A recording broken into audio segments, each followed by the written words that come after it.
2025 के पहले सेशन में बाजार का जोश रहा हाई। सेंसेक्स निफ्टी बढ़त के साथ हुए बंद। मिड और स्मॉल कैप में रही तेजी। रियल्टी मेटल शेयरों पर आज थोड़ा दबाव, लेकिन सेंसेक्स 368 और निफ्टी 98 पॉइंट चढ़कर हुए बंद।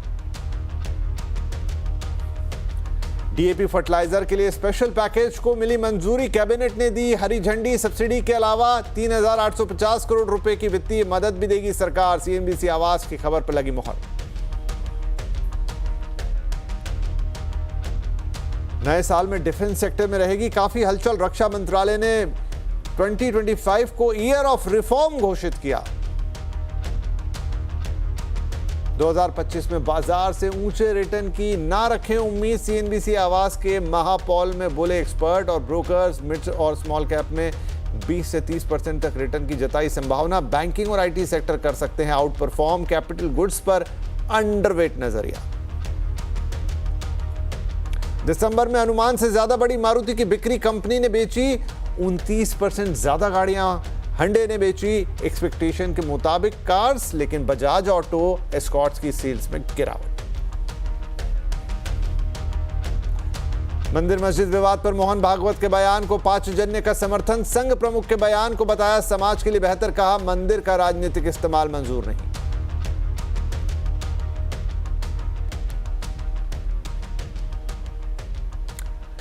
चलिए अब खबरें विस्तार के साथ। नए साल की पहली कैबिनेट बैठक में प्रधानमंत्री मोदी और मोदी सरकार ने फर्टिलाइजर कंपनियों को तोहफा दे दिया है। कैबिनेट ने फर्टिलाइजर कंपनियों के स्पेशल पैकेज को मंजूरी दे दी है।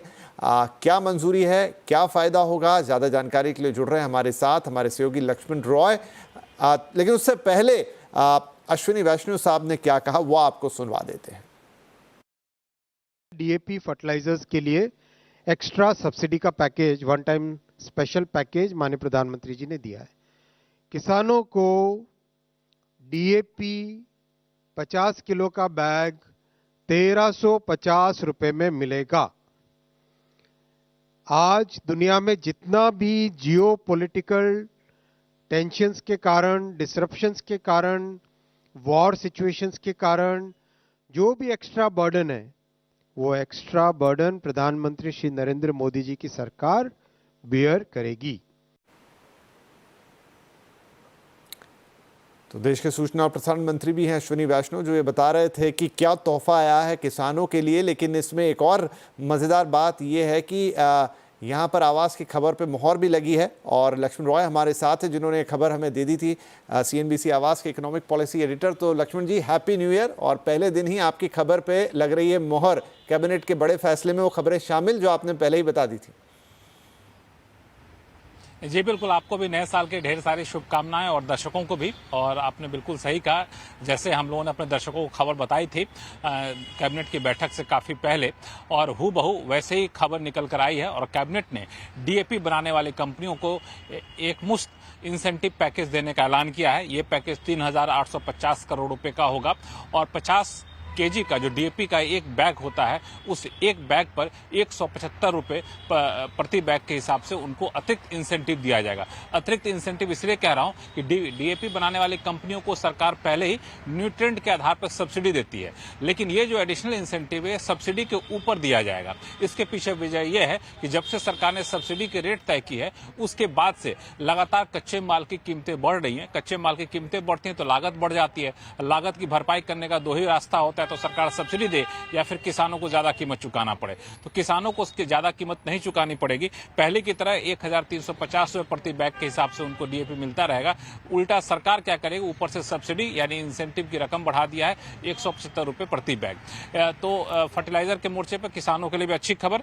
दूसरी बड़ी खबर जो है वह है फसल बीमा योजना को लेकर के। वहां भी फसल बीमा योजना के लिए सरकार ने उसके एलोकेशन को बढ़ाया है। अभी बढ़कर के 69,515 करोड़ रुपए हो गया है। और इसके तहत फसल बीमा योजना के तहत जो क्लेम दिया था उसकी प्रक्रिया को आसान किया गया है। उसके लिए खास इनोवेशन टेक्नोलॉजी फंड भी सरकार ने मंजूर दिया है, करीब 800 करोड़ रुपए के। तो ये दो बड़े फैसले कैबिनेट की बैठक में लिए गए। जी लक्ष्मण, तो चलिए ये दो बड़े फैसले। लेकिन एक और सवाल हम आपसे यहाँ पूछेंगे, क्योंकि नए साल में डिफेंस सेक्टर में भी काफ़ी हलचल रहने वाली है और रक्षा मंत्रालय ने 2025 को ईयर ऑफ रिफॉर्म घोषित किया है। इस ईयर ऑफ रिफॉर्म्स के तहत काफ़ी कुछ किया जाएगा। तो लक्ष्मण, हम आपसे समझना चाहेंगे कि ईयर ऑफ रिफॉर्म्स का मतलब क्या है और क्या क्या फैसले इसके तहत लिए जाएंगे। जी, आपकी आवाज़ आने रही। जी लक्ष्मण, मैं ये पूछ रहा था आपसे कि जो एक और बड़ी खबर आज की कि डिफेंस मिनिस्ट्री ने रक्षा मंत्रालय ने 2025 को इस सेक्टर के लिए ईयर ऑफ रिफॉर्म्स घोषित किया है, तो इसका मतलब क्या है और अब इसके तहत क्या क्या होगा? देखिए, इसके लिए दो मतलब है। एक उन लोगों के लिए जो डिफेंस सेक्टर के लिए निवेश के मौके ढूंढ रहे हैं डिफेंस कंपनियों में, और दूसरा जो राष्ट्र रक्षा को लेकर काफ़ी ज़्यादा संवेदनशील होते हैं। दोनों के लिए खबर काफ़ी महत्वपूर्ण है। इसमें सरकार डिफेंस मिनिस्ट्री ने कहा है कि हम 2025 को year of the reform of the year घोषित करेंगे। इसके तहत 4-5 मुद्दों पर खास फोकस किया जाएगा। पहला कि आत्मनिर्भरता की तरफ बढ़ा जाएगा, डिफेंस इक्विपमेंट की इंपोर्ट पर निर्भरता हटाई जाएगी। इसके लिए सरकार जो है डिफेंस प्रोक्योरमेंट यानी सामान जो खरीदती है उसकी प्रक्रिया को आसान करेगी। उसके तहत समय कम लगे ये सुनिश्चित किया जाएगा। इस पब्लिक प्राइवेट पार्टनरशिप को बढ़ावा दिया जाएगा, टेक्नोलॉजी ट्रांसफर को बढ़ावा दिया जाएगा। तो ये पूरा एक कोशिश होगी कि आत्मनिर्भरता की तरफ बढ़ा जाए। यहाँ पे एक और महत्वपूर्ण बात यह है कि सरकार ने करीब 2500 ऐसे इक्विपमेंट की लिस्ट जारी कर दी है जिसको तय समय के भीतर उसके इंपोर्ट की निर्भरता खत्म करनी, पूरा डोमेस्टिक प्रोडक्शन बढ़ाना है। तो उस तरफ ये कदम काफी ज्यादा अहम होगा।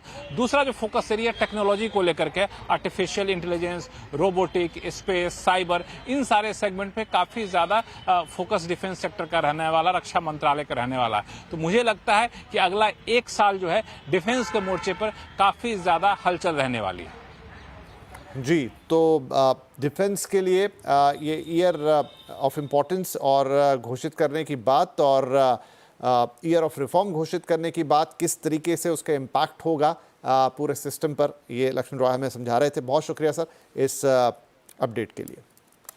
चलिए आगे बढ़ते हैं और अब बात कर लेंगे हम यहाँ पर बाजार की। आज 2025 के पहले दिन बाजार में हमने देखा कि जोश काफ़ी हाई रहा और सेंसेक्स निफ्टी एक बढ़त बनाने में कामयाब रहे। सेंसेक्स 368 पॉइंट चढ़ा तो निफ्टी 98 पॉइंट की तेज़ी दिखाने में कामयाब रहा। मिड कैप हो स्मॉल कैप हो, इंडेक्स बढ़त के साथ बंद हुए हैं।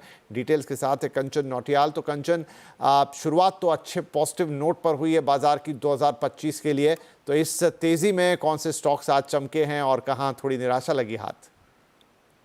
तो साल 2025 का पहला कारोबारी दिन डेफिनेटली अपने पॉजिटिव नोट पे आज जाके बंद हुआ है। आइए देखते हैं कि स्टॉक स्पेसिफिक एक्शन किस तरीके का हमें देखने को मिला। निफ्टी गेनर की बात करी जाए तो सबसे पहला नंबर आता है मारुति सुजुकी का, जहां पे हमें करीबन 3% की बढ़त देखने को मिली है। Mahindra and Mahindra 3.25%, Larsen and Toubro 2% और बजाज फाइनेंस भी करीबन 2% की बढ़त के साथ बंद हुआ है।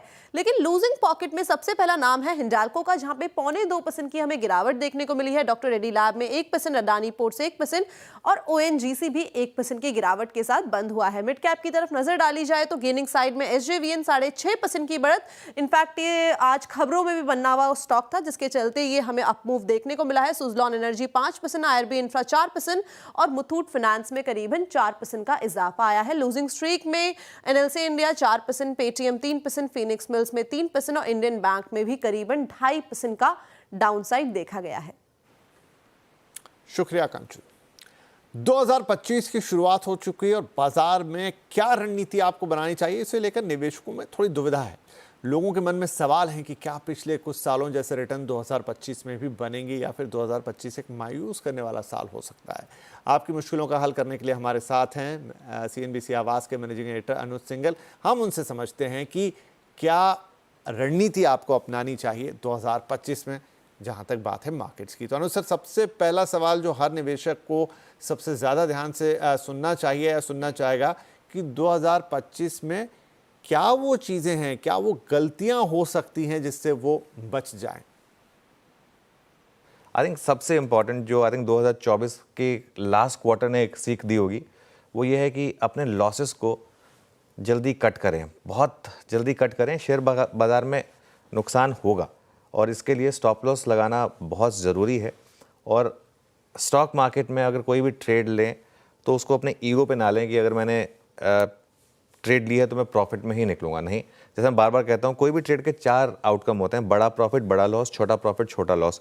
बड़ा लॉस उसको हटा दीजिए, लॉस तो होगा, इसमें कोई डाउट नहीं है।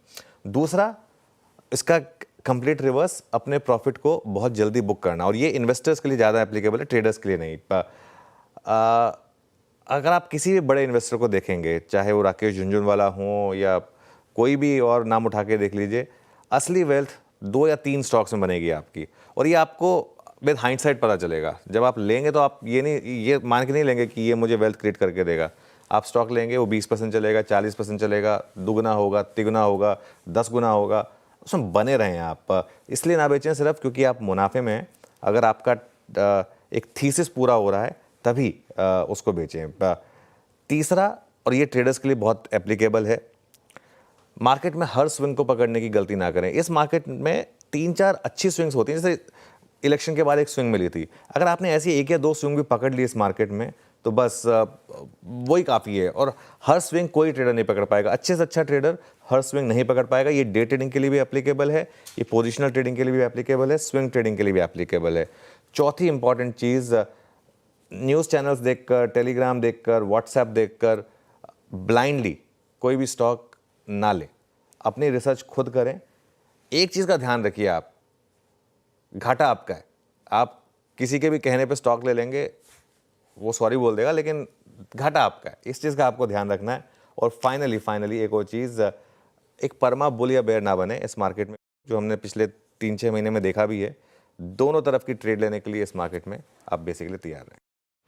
चलिए, तो ये बड़े इंपॉर्टेंट टिप्स कि आपको किन चीज़ों से बचना है, क्या गलतियां हैं जो आप अवॉइड कर सकते हैं। इसके अलावा अनुज, 2025 का अगर हम पूछें कि आउटलुक क्या हो सकता है, निवेशकों को कहां फोकस करना चाहिए? मुझे लग रहा है कि काफ़ी चैलेंजिंग साल रहेगा, लेकिन काफ़ी मुझे लग रहा है प्रॉफिटेबल साल भी रहेगा। एक्चुअली 2024 में ना ख़राब नहीं था। हम सिर्फ निफ्टी देखकर या पिछले 3 महीने का मूव देखकर अगर हम कह दें कि नहीं पिछला साल ख़राब था, मार्केट ने पिछले साल भी आपको बहुत बेहतरीन मौके दिए थे। IPOs की बाहर आई थी, शानदार रिटर्न्स आए थे कुछ इंडिविजुअल स्टॉक्स में।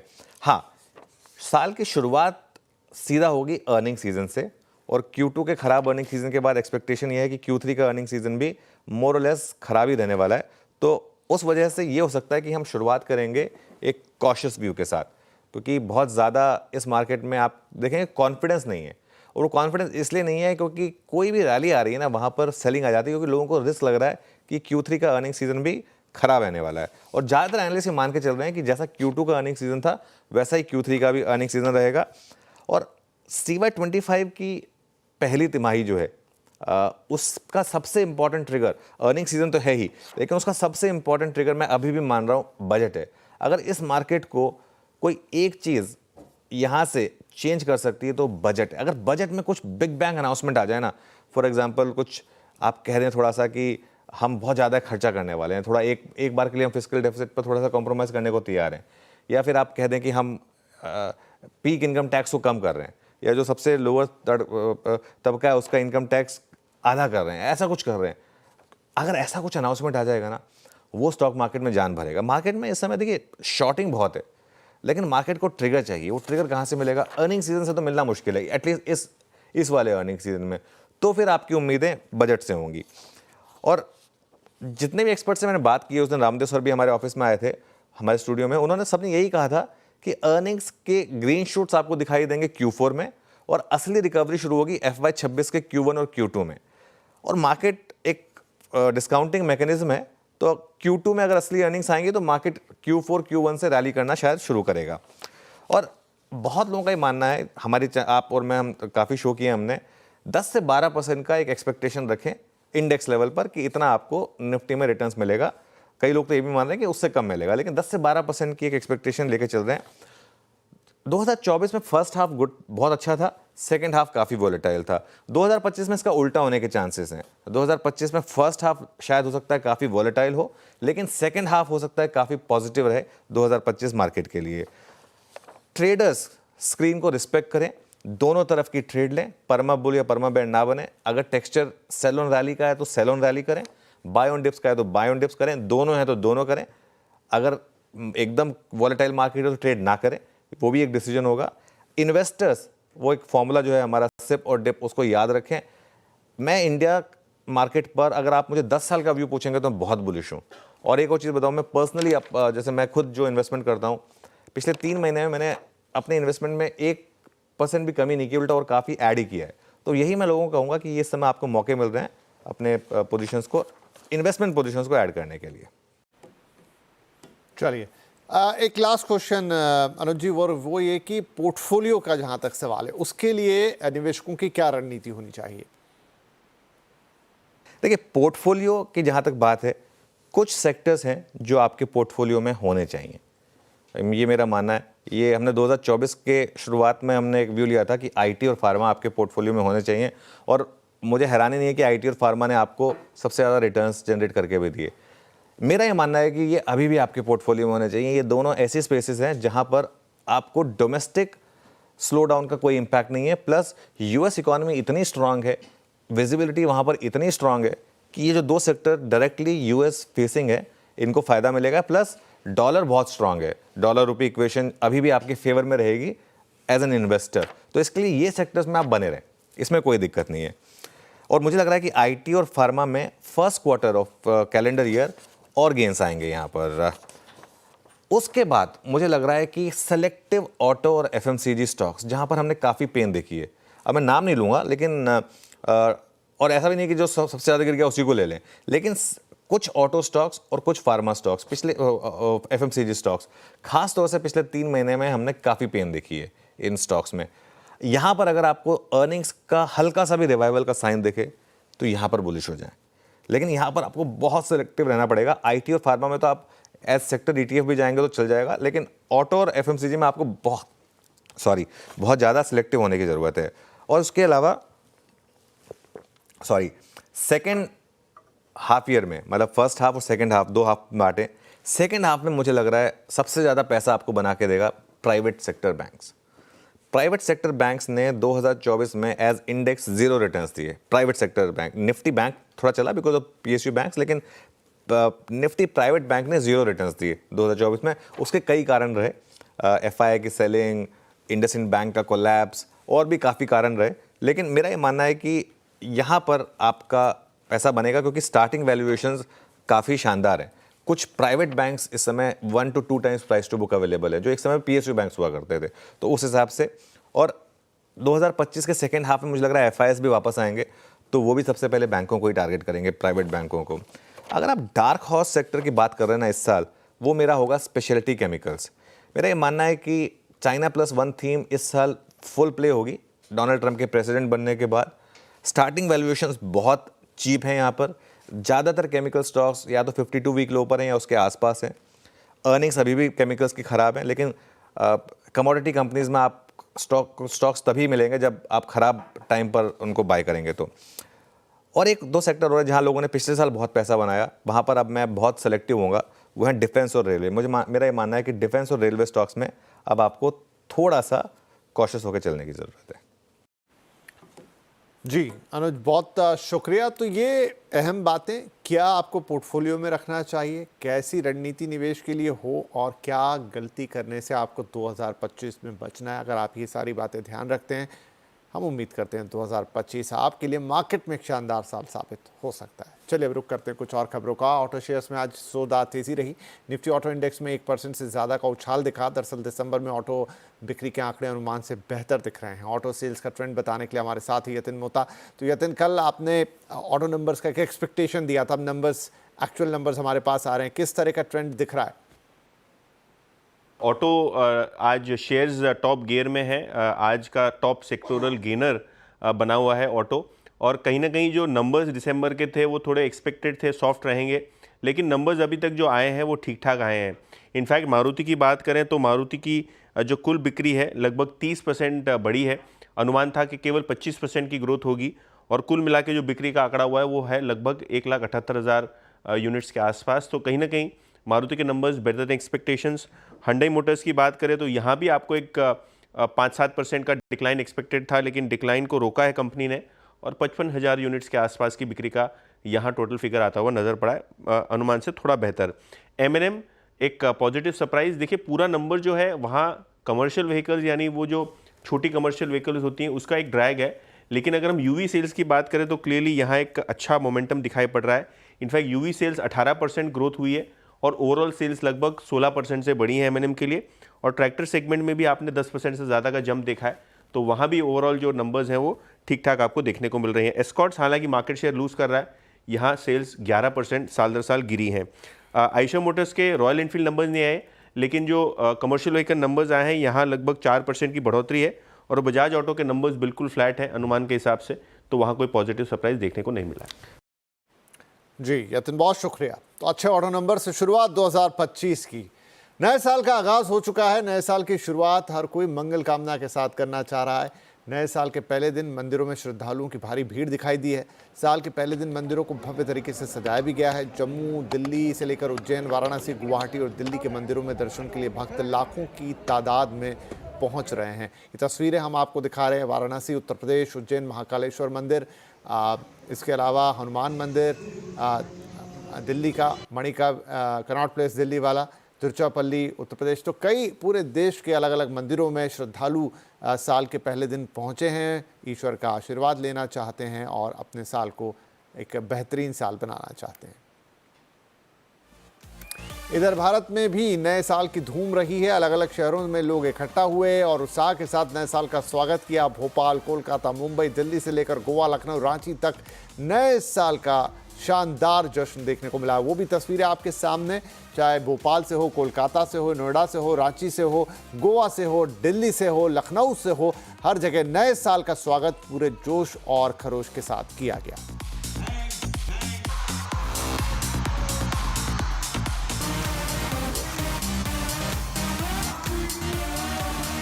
और भारत ही नहीं, पूरी दुनिया से कुछ इसी तरह की तस्वीरें मिली हैं। यूरोप के बड़े शहरों पेरिस, लंदन, बर्लिन शानदार फायरवर्क्स के साथ नए साल का स्वागत किया गया है। रियो द जेनेरो, न्यूयॉर्क के फेमस टाइम स्क्वायर पर जमकर आतिशबाजी की गई। दुबई के बुर्ज खलीफा पर भी शानदार आतिशबाजी का नज़ारा देखने को मिला। रसल खेमा में भी आतिशबाजी का जश्न देखते बनता था। लंदन में टेम्स नदी के ऊपर जोरदार फायरवर्क्स किए गए। हांगकांग में 2025 का जश्न विक्टोरिया हार्बर के ऊपर आधी रात को आतिशबाजी करके मनाया गया। थाईलैंड में भी जोरदार स्वागत देखने को मिला। तो ये अलग अलग तस्वीरें पूरी दुनिया से, जहां पर और कई जगह इको फ्रेंडली आतिशबाजी भी की गई है और ध्यान रखा गया इस बात का कि एनवायरनमेंट को, वातावरण को किसी भी तरह की हानि ना हो। इधर नए साल के पहले दिन सर्दी भी जोरदार तरीके से बढ़ी है। उत्तर भारत में इस वक्त हड्डियां गलाने वाली ठंड पड़ रही है। पहाड़ों पर बर्फबारी तो मैदानी इलाकों में शीतलहर का प्रकोप है। जम्मू कश्मीर हो या फिर हिमाचल या उत्तराखंड, नज़ारा हर जगह एक सा है। यही वजह है कि सैलानी भी बढ़ चढ़कर पहाड़ों पर बर्फ़ का लुत्फ़ उठाने पहुंच रहे हैं। हर कोई इस मनमोहक नज़ारे का साक्षी भी बनना चाह रहा है और आनंद भी लेना चाह रहा है। तो नव वर्ष की शुरुआत, नए साल की शुरुआत बर्फ़ के साथ, ठंड के साथ भी ज़ोरदार तरीके से हुई है।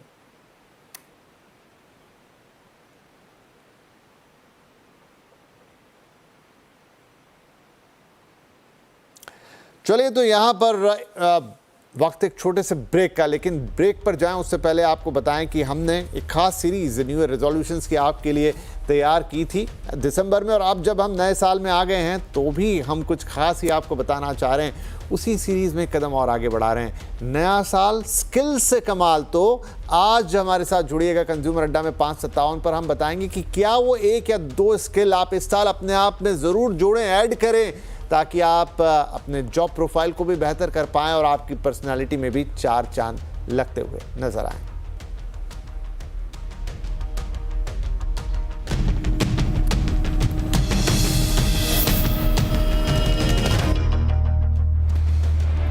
निर्मला सीतारमण का ये बजट स्टॉक मार्केट के लिए होगा मेक और ब्रेक। कंजम्पशन, केपेक्स और न्यू एज रिफॉर्म्स की है दरकार। ग्रोथ को भी देनी है फुल रफ्तार। रोजगार बढ़ाना है और टैक्स कम कर मिडिल क्लास को भी लुभाना है। मोदी 3.0 के इस खास बजट का पूरे देश को है इंतजार। क्या करेगी सरकार? देखिए बजट की सबसे बड़ी कवरेज मेरे साथ आपके अपने चैनल CNBC आवाज पर। और खबरें, हर मस्जिद में मंदिर की खोज ठीक नहीं वाले मोहन भागवत के बयान का आरएसएस के मुखपत्र पांचजन्य ने भी समर्थन कर दिया है। पांचजन्य ने अपने संपादकीय में लिखा है कि मोहन भागवत के बयान को समझदारी से लेना चाहिए। लेख में इस बयान पर सियासी और मीडिया में चल रही बहस से भी आगाह किया गया है। लेख में कहा गया है कि मंदिर हिंदुओं के विश्वास का केंद्र है, जिसका राजनीतिक इस्तेमाल स्वीकार नहीं किया जा सकता। आजकल मंदिर मस्जिद को लेकर अनावश्यक बहस और भ्रामक प्रचार का खतरनाक ट्रेंड चल रहा है। सोशल मीडिया आग में घी डालने का काम कर रहा है। आपको बता दें कि 19 नवंबर को पुणे में भागवत ने कहा था कि राम मंदिर हिंदुओं के लिए आस्था का प्रश्न था, लेकिन रोज ऐसे मुद्दों को उठाना स्वीकार नहीं किया जा सकता। अरविंद केजरीवाल ने आरएसएस प्रमुख मोहन भागवत को एक पत्र लिखकर बीजेपी की शिकायत की है। केजरीवाल ने लिखा है कि मीडिया की खबरों के मुताबिक आरएसएस दिल्ली में बीजेपी के लिए वोट मांगेगा, तो क्या बीजेपी ने अतीत में जो गलत काम किए हैं आरएसएस उसका समर्थन करेगी? बीजेपी ने पैसे बांटे हैं, क्या आरएसएस चुनाव में पैसे बांटने का समर्थन करती है? गरीब, दलित, पूर्वांचली और झुग्गी वालों के नाम वोटर लिस्ट से कटवाए जा रहे हैं। क्या ये जनतंत्र के लिए ठीक है? क्या आपको नहीं लगता कि बीजेपी जनतंत्र को कमजोर कर रही है? बीजेपी ने केजरीवाल के इस पत्र को एक नया ड्रामा बताया है। वहीं आप नेता संजय सिंह ने कहा है कि केजरीवाल ने बीजेपी की हकीकत सामने रखकर आरएसएस से जो सवाल पूछे हैं वो बिल्कुल सही हैं। क्या ये पूछना गलत है कि हमारे पूर्वांचल के भाइयों का वोट कटवाया जा रहा है, दिल्ली के दलितों का वोट कटवाया जा रहा है? क्या ये आरएसएस की सहमति और समर्थन से हो रहा है? क्या मोहन भागवत जी इसका समर्थन करते हैं कि पूर्वांचलियों का अपमान किया जाए, यूपी बिहार के लोगों का अपमान किया जाए, उनका वोट कटवाया जाए, उनको रोहिंग्या कहा जाए, उनको बांग्लादेशी कहा जाए? बीजेपी ने ग्रंथी पुजारी योजना को लेकर केजरीवाल को फिर से घेरा है। बीजेपी प्रवक्ता सुधांशु त्रिवेदी ने कहा कि केजरीवाल झूठा दिखावा कर रहे हैं। सुधांशु त्रिवेदी ने कहा कि अरविंद केजरीवाल की विश्वसनीयता खत्म हो चुकी है। त्रिवेदी ने केजरीवाल के 10 ऐसे वायदों को गिनाया जो उन्होंने पूरे नहीं किए। ग्रंथी पुजारी योजना पर सवाल उठाते हुए उन्होंने कहा कि केजरीवाल फॉर्म क्यों भरवा रहे हैं? वो सरकार में हैं तो योजना लागू करें। ये लोग जिस तरह से रोज़ा नहीं रखते हैं फिर भी इफ्तारी कर रहे हैं, उस तरह बिना किसी तरह की भक्ति भावना के पुजारियों को पैसा देने की बात कर रहे हैं। उन्हें करना चाहिए। फॉर्म किस बात का भरवा रहे हो भाई? You are the government, you are not the party who is aspiring for power. आप कांग्रेस पार्टी नहीं है जो फॉर्म भरवा रही थी, आप सत्ता में हैं। ये वैसे ही हैं जिनके अंदर भक्ति नहीं है और पूजा की पुजारियों को देने की बात करते हैं, जैसे ये वो लोग हैं जो बगैर रोजा रखे रोजा अफ्तार करते हैं। दिल्ली में ग्रंथी पुजारी सम्मान को लेकर क्यों मचा है सियासी घमासान? आज आवाज अड्डा में इसी पर करेंगे बड़ी चर्चा। शाम 7:57 पर जरूर जुड़िएगा हमारे साथ। आज का आवाज अड्डा, जहां पर बात होगी दिल्ली की और चर्चा के विषय में केंद्र में होगा जो पुजारी ग्रंथी सम्मान है, वो ग्रंथी पुजारी सम्मान, सियासी घमासान। आज का आवाज अड्डा।